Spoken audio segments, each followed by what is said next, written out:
은혜 받으실 하나님 말씀은 신약 333페이지 데살로니가 전서 5장 16절에서 18절까지 말씀이 되겠습니다. 다 같이 합독하시겠습니다. 항상 기뻐하라. 쉬지 말고 기도하라. 범사에 감사하라. 이것이 그리스도 예수 안에서 너희를 향하신 하나님의 뜻이니라. 아멘.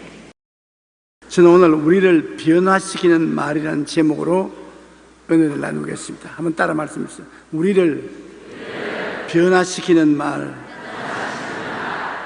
말은 우리의 사상과 감정을 표현하는 소리입니다.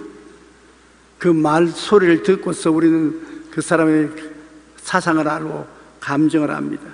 말을 못하거나 못 알아들으면 서로 교통이나 교제가 되지 않아서 답답합니다. 그러나 말만 해서 무슨 소용이 있습니까?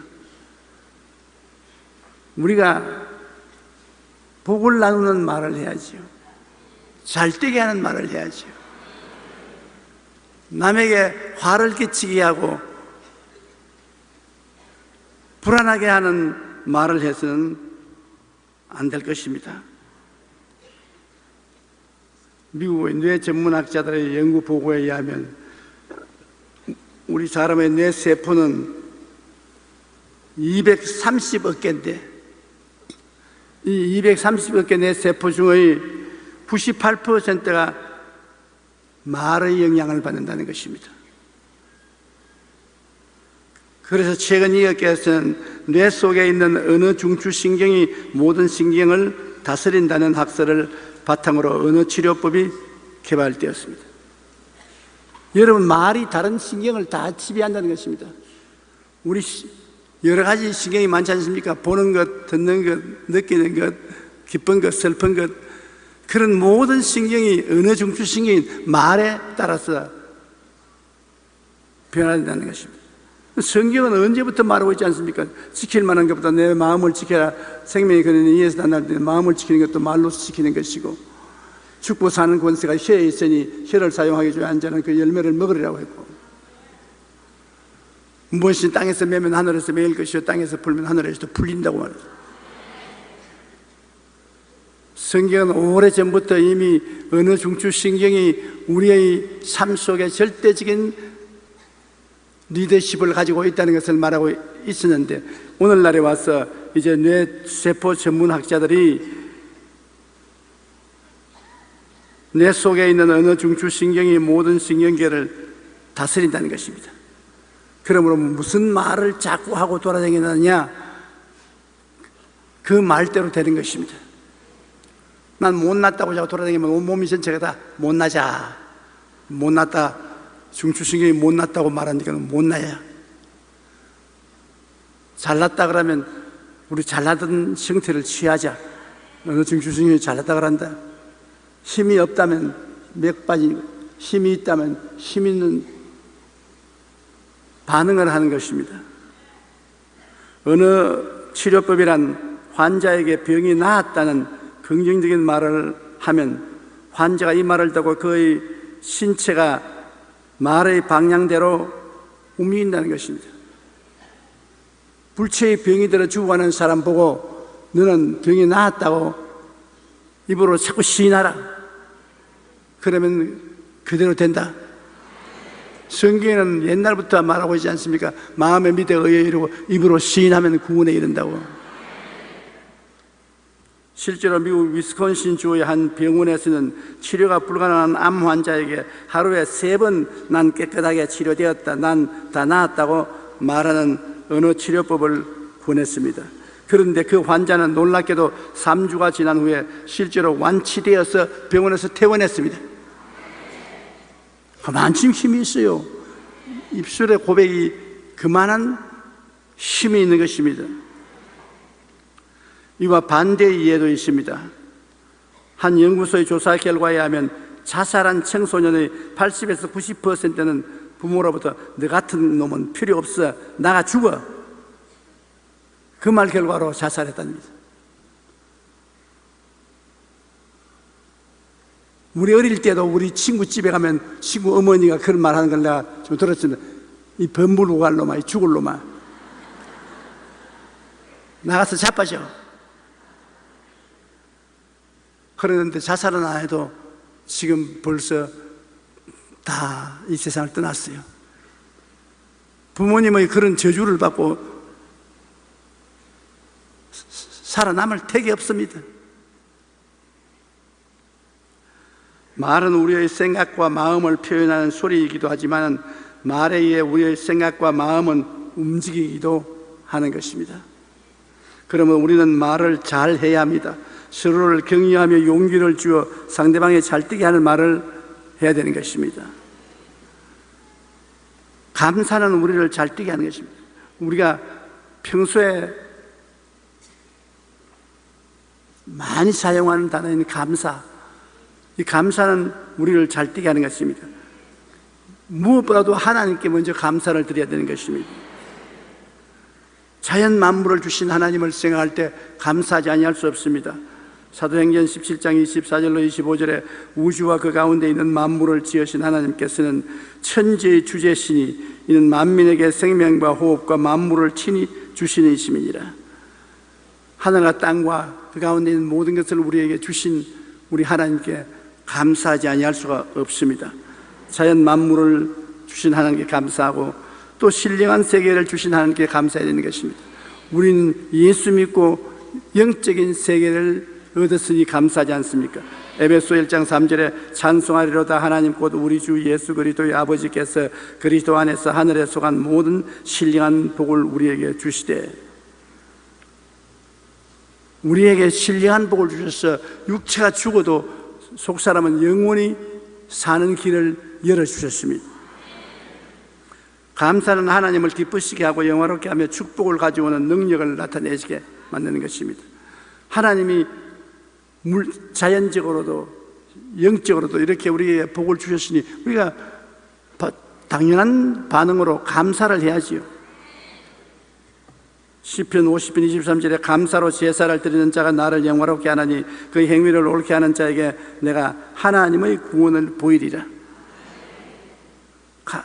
하나님께 감사를 하는 것이 우리가 올바르게 사는 길이고 하나님이 구원을 베푸는 길이라는 것입니다. 세브란스 병원 암센터 소장이신 이희대 박사의 간증을 읽고 큰 감동을 받았습니다. 그분의 간증은 이렇게 시작됩니다. 2003년 1월 청천벽력과 같은 일이 나에게 벌어졌다. 그리고 곧바로 병마와의 긴 싸움이 시작되었다.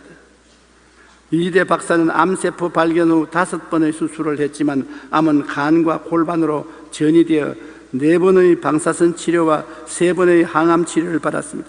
그리고 지금까지 12번의 암 재발이 있어서 수술하며 사투를 벌려야 했습니다. 그는 왜 나에게 이런 일이 일어졌을까? 왜 꼭 내가 암이 걸려야 되냐? 내 손으로 암 치료를 받은 사람이 얼마나 많은데, 그러므로 아직까지도 내가 할 일이 많은데 내가 이렇게 죽을 수가 있느냐? 우리 한국의 최고의 암치료 전문 의사인데 그 의사 선생님이 암에 걸렸으니 기가 막힌 일이죠. 그러나 투병 과정에 교회를 나가게 되었고 은혜 받고 구원받은 후 이전에는 원망스러웠던 일들이 오히려 감사의 제목으로 바뀌었습니다. 마음이 그렇게 변화되었습니다. 이렇게 몇 년을 암과의 싸움으로 투병하면서 유방암 전문가였던 이분은 어느 날 암 환자들을 모아놓고 성경 공부를 시작했어요. 아주 잘 시작한 겁니다. 저는 암 토의만 했는데 이제 성경 공부를 시작했어요. 그리고 하나님을 찬양하며 감사의 생활을 계속했더니 기적이 일어났습니다. 최근에 CT 촬영을 한 결과 그의 몸속에 남아있던 암세포가 더 이상 보이지 않았으며 감격과 기쁨의 눈물을 흘렸다는 것입니다.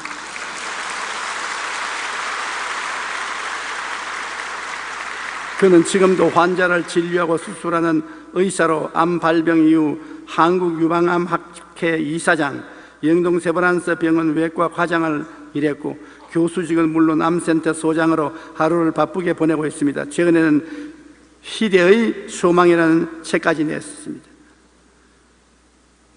여러분, 지금 처해 있는 형편과 처지가 어떠하든지 우리가 자연 만물을 지으신 하나님께 감사할 때 이처럼 놀라운 기적이 일어나게 되는 것입니다. 감사는 어찌하든지 하나님을 기쁘시게 하고 축복을 가져오는 능력이 되는 것입니다. 그러므로 우리가 감사하지 못할 때 하나님께 감사하면 하나님이 그걸 큰 제물로 받아주시는 것입니다. 2009년 11월 25일자 사이콜로지 투데이라는 잡지에는 감사에 대한 기사가 나온 적이 있습니다. 최근의 연구 결과에 의하면 규칙적으로 감사를 많이 하는 사람일수록 그들의 삶이 더욱 풍요로워진다는 것입니다. 예를 들면 늘 감사하는 생활을 하는 사람은 자신의 행동을 잘 통제하여 바람직하지 않은 습관을 극복하고 자신의 능력을 넘어서 성공하는 경우가 많다는 것입니다. 또한 일을 하면서 늘 감사하는 사람은 더욱 생산적이고 창의적이며 바른 심성을 갖게 된다고 말합니다. 연구 결과에 의하면 감사할 줄 알고 늘 긍정적이고 낙관적인 생각을 하는 사람일수록 더 오래 살고 더 행복하게 살며 더 친절하여 사랑도 더 많고 성공적인 삶을 산다는 것입니다. 감사가 갖다 주는 유익이 굉장히 많습니다. 1690년 정의기관의 권리를 설명한 프랑스의 물리학자 파뱅은 이런 말을 했습니다. 나는 세 가지 이내에 늘 감사한다. 첫째는 날마다 주시는 일용할 양식이요, 둘째는 몸의 건강이요, 셋째는 영원한 삶의 소망을 주신 그 때문에 감사한다고 했었습니다. 감사는 하나님을 기쁘시게 하고 영화롭게 하며 축복을 가져오는 능력이 됩니다. 그러므로 우리는 범사에 늘 하나님께 감사해야만 하는 것입니다. 저는 과거에 예수님을 믿기 전에는 자연 환경을 통해서 하나님께 감사하지 않았습니다. 하늘이 있으려니 있고 뭐 별들이 있으려니 있고 꽃이 피고 싶었지 내가 피라고 말을 했나? 산과 들의 짐승과 있는 건 다 자연적으로 생겼지. 감사하지 않았습니다. 그저 하늘에 태양이 있고 수목과 꽃들은 비가 오면 자라는 것이라고 생각했습니다. 그런데 예수님을 믿고 난 다음에 보니까 햇빛을 주신 하나님이 얼마나 감사한지, 공기를 주신 하나님이 얼마나 감사하고, 신선한 물을 주셔서 멋지게 하신 하나님이 얼마나 감사하며, 오곡백과를 먹고 살게 하신 하나님이 얼마나 감사한지 정말 감사가 마음에 느껴졌습니다. 아까 마사이족들 마시는 물 한번 보십시오. 흙탕물입니다. 그걸 마시고 있습니다. 우리는 맑은 수돗물을 마시고 있지 않아요. 그것만 해도 얼마나 감사해요. 그래서 저는 매일 기도할 때 아버지 하나님 오늘 또 입고 편히 쉬게 만들어 주셔서 감사합니다. 우리 일상생활의 모든 일이 하나님이 주신 은총에 너무 감사합니다. 요사이는 감사하려고 애를 많이 씁니다. 하나님은 믿는 자나 믿지 않는 자나 누구에게나 골고루 햇빛과 비를 주시고 양식을 주십니다. 그것은 우리가 이 땅에 사는 동안 구원받을 수 있는 기회를 허락하기 위한 것입니다. 오래 살아야 구원받을 수 있지. 구원 안 받는 사람이 빨리빨리 죽어버리면 구원받을 시간이 없지 않습니까? 늘 자연 만물을 주신 하나님께 감사하고 생활 중에 우리에게 베풀어 주신 하나님의 크고 작은 은혜에 감사하면 하나님도 영화로움을 느끼고 여러분도 더 오래 살게 되고 행복하게 되는 것입니다. 원망과 불평은 마귀의 근본적 성격입니다. 마귀가 아담과 하와를 타락시킬 때 다른 기술로 타락시킨 게 아니에요. 원망과 불평으로 타락시킨 것입니다. 동산에 있는 모든 실과를 먹지 말라 하더냐, 그런 말 한 적이 없어요. 불평을 이제 가지고거든. 아니라 모든 실과는 다 먹되 선악을 하는 실과는 먹지 말라, 죽을까 하노라. 천만에 안 죽어. 먹으면 하나님처럼 눈이 빨개질 테니까 하나님이 셈을 해서 그렇게 말하는 것이지. 안 죽는다, 안 죽어. 너도 하나님처럼 된다. 그 유혹을 받고 보니 먹음직하고 보암직하고 지혜롭게 탐스럽지라 하와가 따먹고 아담에게 줘서 먹게 하고 하나님을 반역하게 하는 것입니다. 그러므로 원망과 불평이 마귀가 타락시키는 근본적인 기술입니다. 인간은 그 이후로 부모로부터 타고난 DNA가 불평입니다. 출애굽한 이스라엘이 40년 광야를 방황한 근본적인 원죄는 불평 아닙니까? 모세를 따라서 애굽에서 나온 이스라엘 백성은 한시도 쉬지 않고 불평했습니다. 하나님조차도 견디지 못해가지고서 다 멸해버리셨습니다. 민수기 14장 28절 29절에 그들에게 이르시기를 야훼의 말씀에 내 삶을 두고 맹세하노라. 너희 말이 내 귀에 들린 대로 내가 너희에게 행하리니 너희 시체가 이 광야에 엎드러질 것이라. 그들이 무슨 말을 했기에 하나님이 그렇게 화를 냈습니까? 민수기 14장 2절에 이스라엘 자손이 다 모여 모세와 아론을 원망하며 온 회중이 그들에게 이르되 우리가 애굽 땅에서 죽었거나 이 광야에서 죽었으면 좋았을 것을. 헝가리의 부다페스트에 한 남자가 있는데 굉장히 불평을 많이 했습니다. 이 사람은 유대인인데 9 식구를 데리고 조그만 방 한 방에 사니까 사는 게 괴롭다 말입니다. 그러니까 랍비에게 와가지고서 불평을 많이 말합니다. 하나님이 큰 집을 안 주려고 하면 식구라도 적게 주셔야지, 자녀를 많이 주셔가지고서 내하고 내 아내하고 자식들하고 수를 해야 하느니 9이가 조그만데 사는 게 말이 아니다.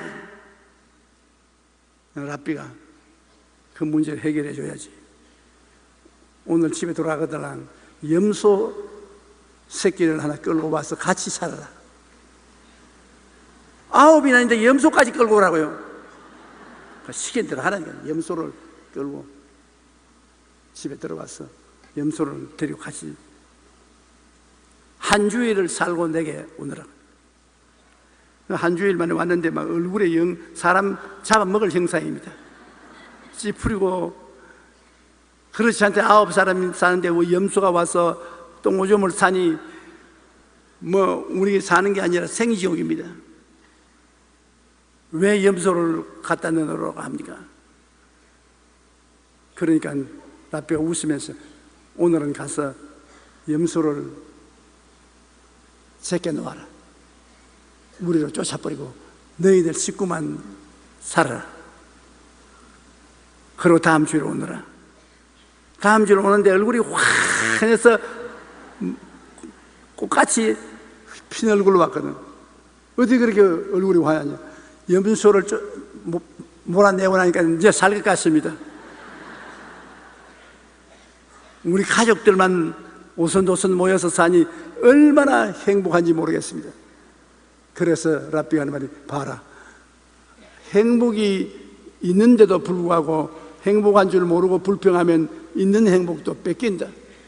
네가 하나님이 주신 행복을 감사하게 생각하면 그 행복이 너에게 넘치게 오게 된다. 그렇게 말해주는 것입니다. 원망과 불평은 아담과 하와의 범죄 이후 인간의 유전자에 뿌리 박힌 마귀가 지은 죄의 본성입니다. 그러므로 우리는 원망과 불평 대신 현재에 있는 것에 늘 감사해야 되는 것입니다. 그리고 하나님께 감사할 뿐 아니라 이웃에 감사를 해야 됩니다. 이웃을 기쁘고 만족하게 합니다. 이웃에 우리가 도움을 받았으면 감사하면은 이웃이 여러분을 도와준 보람을 느끼고 참 만족하게 됩니다. 그리고 더 장차 잘해주고 착한 이웃이 되는 것입니다. 하나님께 감사하는 사람은 이웃에서도 반드시 감사해야 돼요. 남편은 아내에게 감사하고 아내는 남편에게 감사하고. 속으로 하는데 뭐 속으로 하는 건 별 효과 없어요. 귀에 들리도록 해야지. 상대도 듣고 자기도 듣고 들어야지. 불평과 원망은 사나운 이웃을 만들며 서로 미워하게 만드는 것입니다. 에베소 5장 4절에 누추함과 어리석은 말이나 희롱의 말이 마땅치 아니하니 오히려 감사하는 말을 하라고 명령하고 있는 것입니다. 로마의 극작가이자 철학가인 세네카는 이런 말을 했습니다. 인간이 만약 이미 가지고 있는 것에 대해 불만을 느낀다면 전 세계를 자신의 것으로 만들었을지라도 불행하다. 원망과 불평은 끝이 없기 때문이라고 말하는 것입니다. 지금 가지고 있는 것 감사하지 않으면 아무리 좋은 것 갖다 놔도 감사할 줄 모른다. 스위스의 철학자 칼 힐티는 행복론이라는 자신의 책에서 행복의 첫째 조건으로 감사를 꽂았습니다. 그는 감사하라 그러면 젊어진다, 감사하라 그러면 발전이 있다, 감사하라 그러면 기쁨이 있다, 늘 감사할 것을 강조했습니다. 원망과 불평은 마귀의 근본 성격으로 출애굽한 이스라엘 백성이 광야에서 40년 방황을 하다가 하나님의 은혜를 다 잃어버리고 심판을 받아 죽었습니다. 그러나 감사하는 여호수아와 갈렙은 젖과 꿀이 흐르는 가나안 땅에 들어가서 큰 축복을 받고 잘 사는 것입니다. 감사하면 끝까지 잘 살지만은 원망 불평하면은 오래 못 살고 불행하게 살다가 세상을 떠나게 되는 것입니다. 그 다음 또 우리가 흔히 늘 말하는 말이 있습니다. 찬양한다고 말하지 않습니까? 찬양은 우리를 잘되게 만드는 것입니다. 찬양이라는 것은 높이는 것을 말합니다. 감사는 고맙다고 인사하는 것이지만 찬양은 높이는 것을 말하는 것입니다. 아버지를 찬양하면 아버지 참 훌륭하다, 아버지 참 존경스럽다, 우리 어머니 참 훌륭하다, 훌륭한 어머니다, 이렇게 높이는 것을 말하는 것입니다. 우리가 찬송을 부르지 않습니까? 그건 찬송은 감사보다도 거의 하나님을 찬양하는 것입니다. 또 우리가 기도할 때도 하나님 찬양 드립니다. 예수님 찬양합니다. 우리를 위해서 피 흘려주신 그 은혜를 찬양합니다. 찬양하면 하나님이 그 찬양 속에 임하신다고 말하는 것입니다. 하나님이 그하시게 하는 처수가 되는 것이니 시편 22편 3절에 이스라엘의 찬송 중에 계시는 주여 주는 거룩하시니이다. 찬송 중에 거하시는 것입니다. 하나님께서 우리를 도와주시고 높여주십니다. 우리가 찬양을 하면은 하나님 와서 우리를 도와주시고 찬양하는 우리를 높여주시는 것입니다. 시편 68편 35절에 이스라엘의 하나님은 그의 백성에게 힘과 능력을 주시나니 하나님을 찬송할지어다. 하나님 찬송하면 힘과 능력을 주시오. 여호사밧 왕은 모압과 암몬이 공격에 왔을 때 하나님 온 백성과 금식하고 찬양함으로 하나님이 도와주셔서 적군을 다 물리쳤습니다.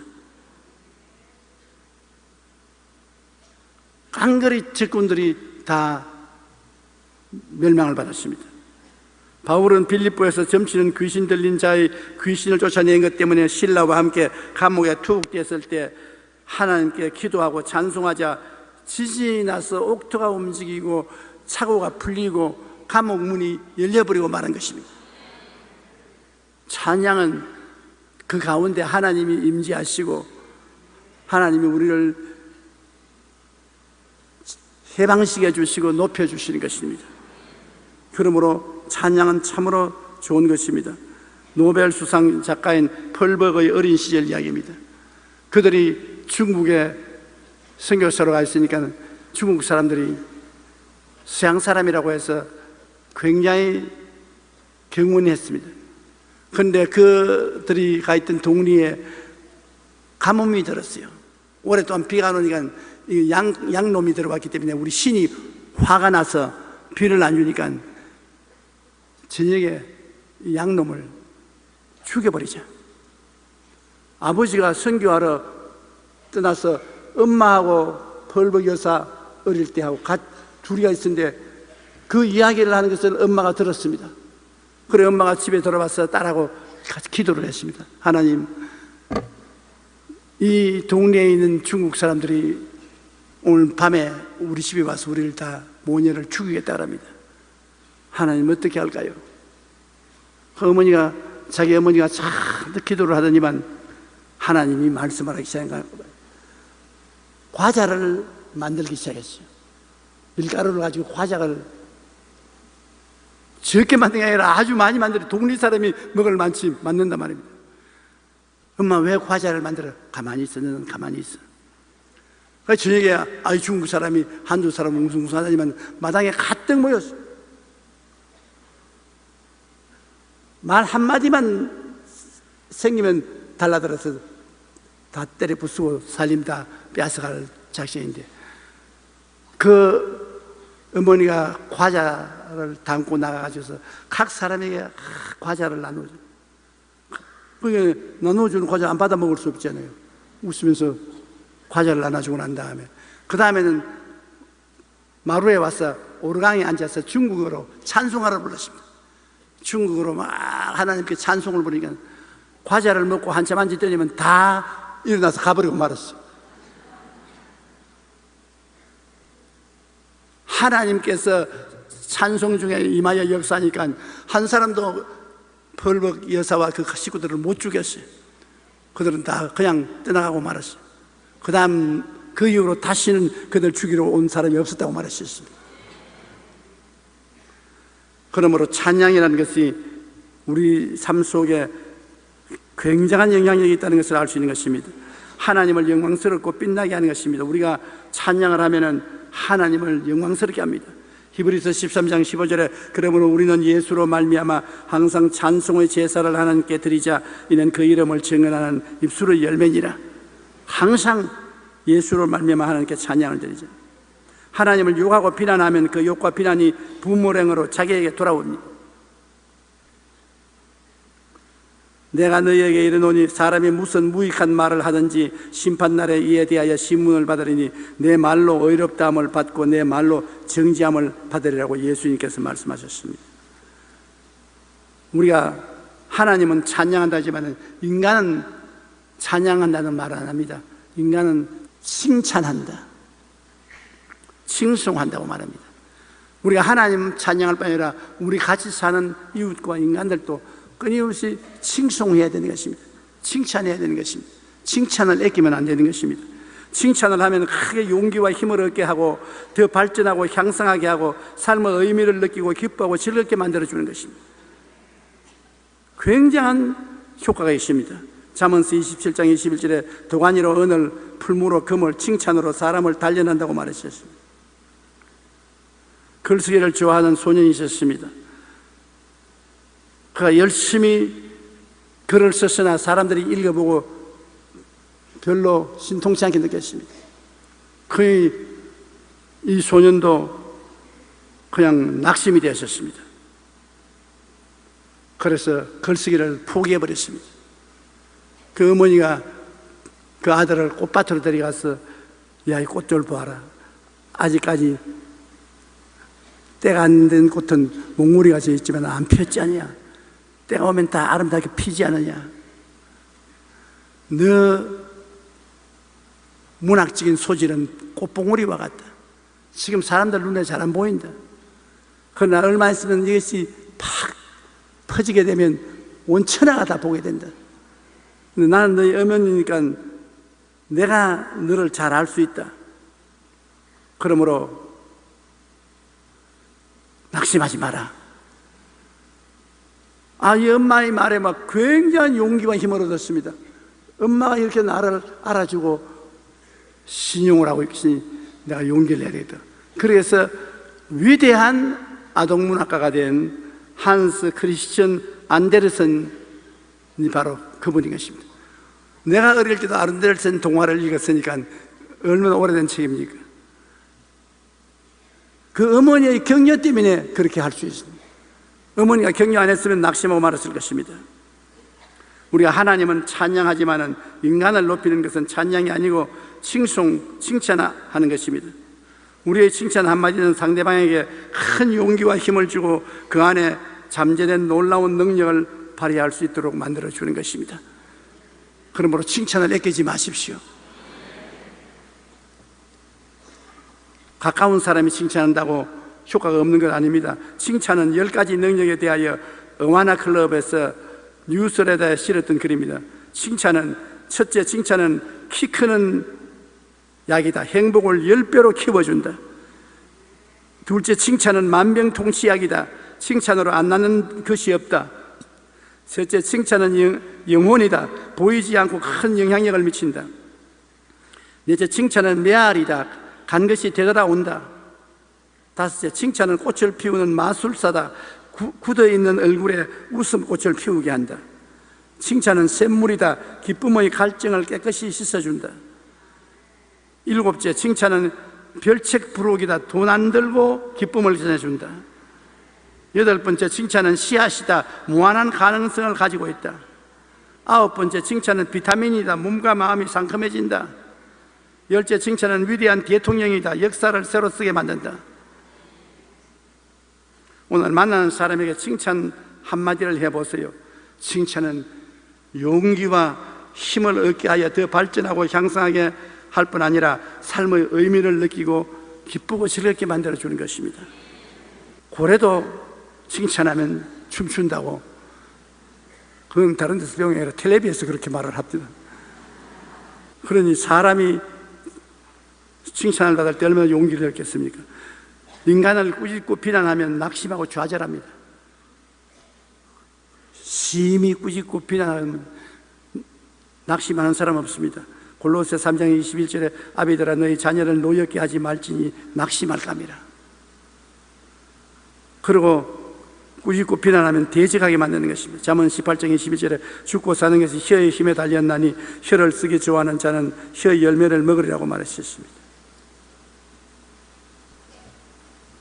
지난 5월 11일에 한 인터넷 신문에서 초중고등부 학생과 학부모 860명을 대상으로 가장 기억에 남는 선생에 대한 설문조사를 했는데, 조사 결과 학생 40%와 학부모 66%가 가장 기억에 남는 선생은 칭찬을 많이 해준 선생님이라고 했습니다.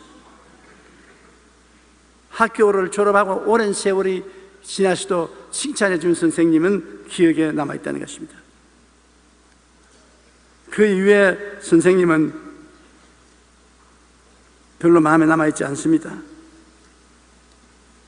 부모가 자녀에게 무슨 말을 하는가, 여러분 굉장히 조심해야 되는 것입니다. 건국대학교 정신과 하지연 교수는 비판이나 위협은 사람을 긴장하게 하고 피로를 불러온다고 말하셨습니다. 심리학자인 제스 레이어는 칭찬은 인간의 정신에 비치는 따뜻한 햇빛과 같아서 우리는 칭찬 없이는 자랄 수도 없고 꽃 피울 수도 없다고 말하는 것입니다. 그런데 자녀에게 부모님이 야, 너 못난 놈아, 너 같은 놈은 내 자식 된 것을 부끄럽게 여긴다, 이런 말은 정말 조심해야 된다는 것입니다. 미국의 뉴욕타임스지에서는 자녀를 둔 어머니들이 조심해야 할 5가지 말을 발표했습니다. 첫째, 내가 왜 너를 낳았는지 모르겠다. 아유, 너 같은 놈을 내가 왜 낳았는지 모르겠다. 둘째, 너는 왜 다른 애들처럼 못하니? 다른 애들은 다 하는데 왜 너는 못하니? 셋째, 내가 도대체 몇 살이냐? 넷째, 이 바보야. 다섯째, 시끄러워. 엄마를 괴롭히지 말라. 이런 말은 자녀에게 삶의 의미를 빼앗고 상처를 주며 부모에게 반감을 갖게 하는 것입니다. 더욱이 자녀는 이런 말들로 인해 비관적인 생각을 하고 자신감을 잃게 되어 불행한 인생을 살다가 세상을 마치게 됩니다. 부모가 자녀에게 어떠한 말을 하느냐 하는 것은 자녀의 운명을 결정짓는 중요한 요인이 되기도 합니다. 자녀에게는 누구보다도 부모의 칭찬과 격려가 큰 용기와 힘을 주어 더욱 발전하고 향상하게 만들어주는 것입니다. 아버지 어머니가 주는 격려는 선생이 주는 격려나 칭찬보다 훨씬 효과가 있습니다. 용기와 힘을 주는 것입니다. 그러므로 우리가 평소에 감사란 말, 칭찬이란 말, 찬양이라는 말 보통 많이 쓰잖아요.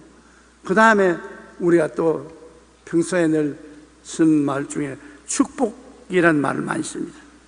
축복하면 축복이 온다. 우리 한국 사람들은 종처럼 이웃을 축복 안 하지요. 유대민족들은 어린아이 때부터 시작해서 어른 되어서 노인이 될 때까지 만나기만 하면 축복합니다. 그렇게 축복하기 때문에 그가 유대민족이 세계적인 민족이 된 것입니다. 성경에 보면 하나님은 축복의 하나님이십니다. 하나님 믿고 나오는데 축복 못 받는다면 도저히 있을 수 없어요. 왜 하나님은 아브라함을 불렀을 때 창세기 12장 2절에 내가 너로 큰 민족을 이루고 내게 복을 주어 내 이름을 창대케 하리니 너는 복이 될지라. 복 받을 거 아닙니다. 복이 된다. 네가 복이 된다. 이게 우리 하나님인 것입니다. 창세기 14장 2절에 보면 아브라함에게 가축과 은과 금이 풍부하였더라. 아브라함의 아들 이삭은 어떻게 했습니까? 하나님이 창세기 26장 12절로 13절에 보면 이삭이 그 땅에서 농사하여 그해 100배나 얻었고 야훼께서 복을 주심으로 그 사람이 장대하고 왕성하여 마침내 거부가 되었다. 아브라함의 하나님, 이삭의 하나님. 그 다음 야곱의 하나님은 어떻게 했습니까? 이스라엘의 하나님. 창세기 32장 42절로 43절에 튼튼한 것은 야곱의 것이 된지라 이에 그 사람이 매우 번창하여 양떼와 노비와 낙타와 나귀가 많았더라. 삼촌 집에서, 외삼촌 집에서 머슴살이에서 벌은 돈입니다. 야곱이 바담 아람에서 돌아오며 하나님이 다시 야곱에게 나타나서 그에게 복을 주시고, 그 다음에 요셉은 어떻습니까? 애굽의 종으로 팔려갔습니다. 종으로 팔려간 요셉이 하나님이 종으로 내버려 놓지 않고 끌어주셔서 애굽의 국무총리가 됐습니다. 바로 왕 다음으로 높은 사람이 됐습니다. 그러므로 하나님은 어떤 하나님입니까? 아브라함의 하나님, 이삭의 하나님, 야곱의 하나님은 백만장자의 하나님이시고 축복의 하나님인 것입니다. 그런데 왜 우리는 이 하나님을 모시면서 하나님은 축복해 주지 않는다, 나는 헐벗고 굶주린다, 나는 낭패한다, 실패한다, 나는 못 산다, 그런 방정맞은 소리 합니까? 어디 하나님이 그렇게 생각하십니까? 내 마음을 다하고 뜻을 다하고 정성을 다하고 목숨을 다하여 주 하나님을 섬기고 경배하면 하나님이 우리들을 축복해 주시는 것입니다. 그리고 우리가 서로 만나면 자꾸 축복을 해야 돼요. 성경에 보면 아들을 못 낳는 한나가 성전에 가서 통곡을 하고 울고 있으니까 제사장 엘리가 왜 우느냐, 그 아들을 못 낳아서 운다 그러니까 네 마음의 소원이 이루어지기를 바란다고 축복해 주었습니다. 그러자마자 집에 가서 아들 낳았어요. 그 다음 그 아들 사무엘로 교회에 바치고 난 다음 제사장이 한마디 더 했어요. 이 사무엘을 제사장으로 바쳤으니까 더 많은 아들, 딸을 주어서 하나님이 너희 가정을 복되게 하기를 원한다고 했습니다. 그러시면 집에 돌아가서 그렇게 전혀 어린애기를 못 낳던 한나가 애를 여러 명 낳았습니다. 신실하고 참된 믿음으로 축복을 하면 그 축복이 임하는 것입니다. 무엇보다도 가족들을 축복을 해야 돼요. 예수님도 축복을 하십니다. 성천하시기 전 베다니 앞까지 나가서 손을 들어 제자들을 축복하셨다. 어린아이들을 안고 그들 위에 안수하시고 축복하였습니다. 히브리서 11장 20절로 22절에 보면 믿음으로 이삭은 장차 있을 일에 대하여 야곱과 에서에게 축복하였으며 믿음으로 야곱은 죽을 때 요셉의 각 아들에게 축복했다고 말하는 것입니다. 유대인들의 전통적인 아동 교육에서는 축복하는 일을 가장 중요하게 여긴다고 말했습니다. 유대인들은 아이가 태어나면 제일 먼저 축복합니다. 이 아이의 생일이 되면 최고 절정은 축복의 메시지를 주는 것입니다. 바르 미츠바라는 성인식에서도 최고의 절정은 랍비와 부모 이웃이 모여 어른이 된 아이를 축복하는 것입니다. 부모는 아이가 학교에 입학할 때 축복하고 여행 떠날 때 전쟁에 나갈 때 축복합니다. 또 또한 부모가 자신의 인생이 다했을 때 자녀를 불러와 유언과 같은 마지막 축복을 남깁니다.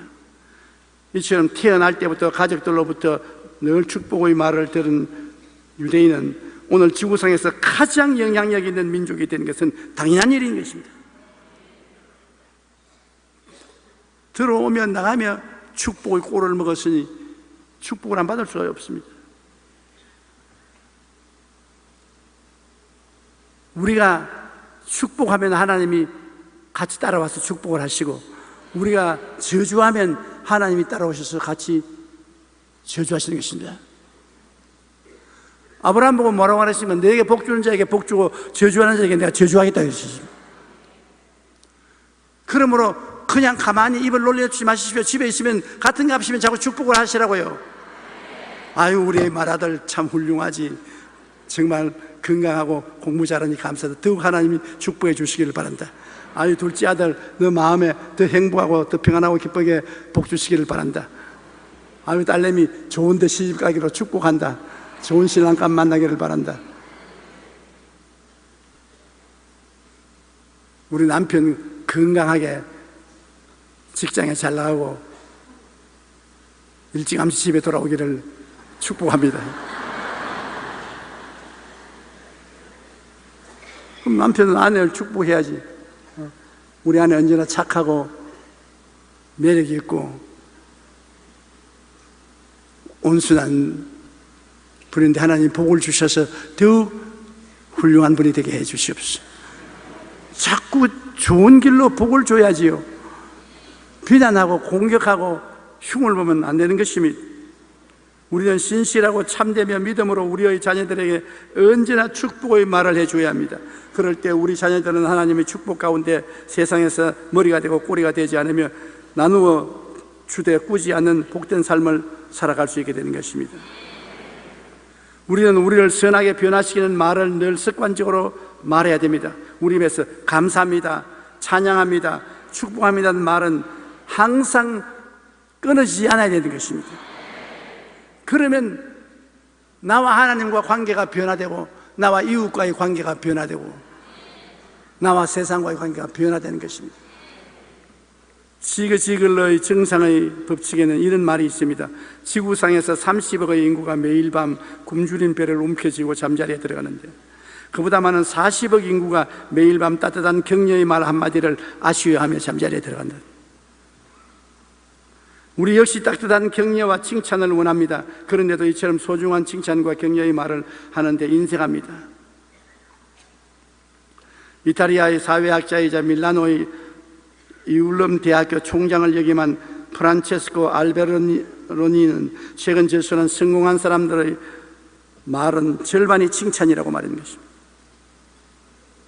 성공과 인정에는 칭찬이 깃들어 있다는 말을 했습니다. 성공한 사람의 생활의 절반은 남을 칭찬한다. 그러면 남을 흉을 자고 보는 사람은 자기가 실패하기 때문에 그런 것입니다.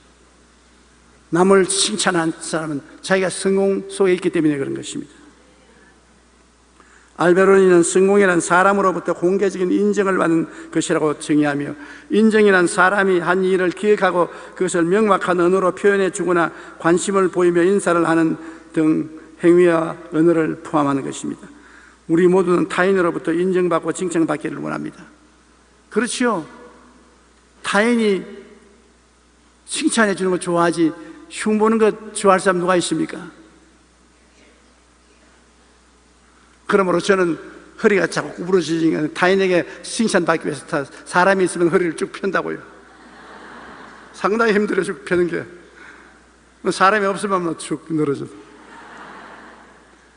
사람들 앞에 비평받는다는 것이 굉장히 중요한 것입니다.